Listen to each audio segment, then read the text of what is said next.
অঞ্চল কংগ্রেসের সভাপতি নাসিরউদ্দিন খানকে ধন্যবাদ।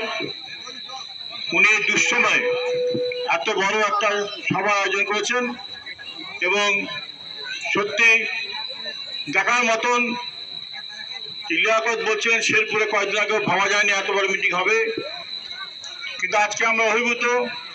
এবারে লোক সংখ্যা বলছিল নেই, কিন্তু আজকে এত বড় মাপের মিটিং হয়েছেন। আমি নাসিরউদ্দিন খানকে এবং পার্থকে ধন্যবাদ জানাবো, তারা যৌথভাবে যেভাবে সভাটা করেছেন। এখানে বলার মতো অনেকে বলছেন, কিন্তু সন্ধ্যা হয়ে যাচ্ছে, দীর্ঘক্ষণ আপনারা বসে আছেন, অনেক বক্তা অনেক বললেন। এই অঞ্চলের 26 সালে আমাদের ভোট আসছে, আর কিছু হলাতে হচ্ছে, কিন্তু আমি চলে যাবো, কিন্তু ছাই দেবো ম্যাম, খাওয়াটা আসল নাকি? হ্যাঁ, অনুরোধ করবো 26 সাল ভোট, 26 সালে ভোটে তাকিয়ে গোটা অঞ্চলটাকে একটা গুছানোর চেষ্টা করতে হবে।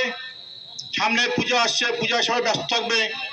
পূজার পরে আপনারা অঞ্চলের সভা করবেন, বুথে সভা করবেন, কারণ আমাদের যে করে হোক এবার আমরা একলা চলে নীতি নিয়েছি। আমাদের আমাদের এআইসি বলেছেন, রাহুল গান্ধী বলেছেন যে কংগ্রেস একা লড়বে।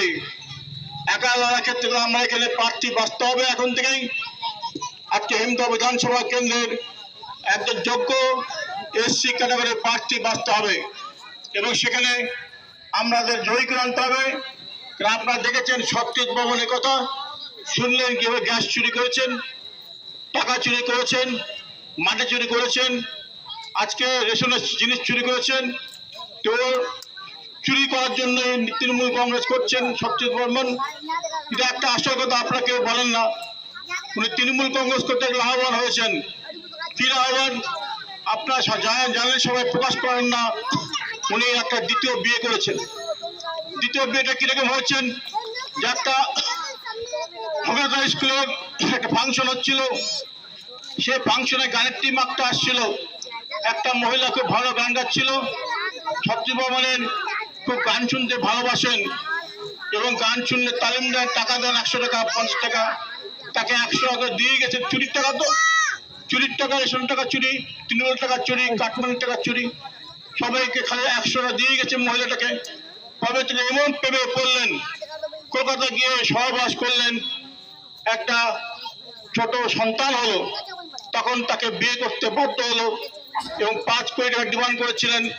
ওই বাড়ি মেয়ে বাড়ি থেকে 5 কোটি দিতে পারেননি, এই জন্য বিয়ে করে নিয়েছে। তার দ্বিতীয় একটা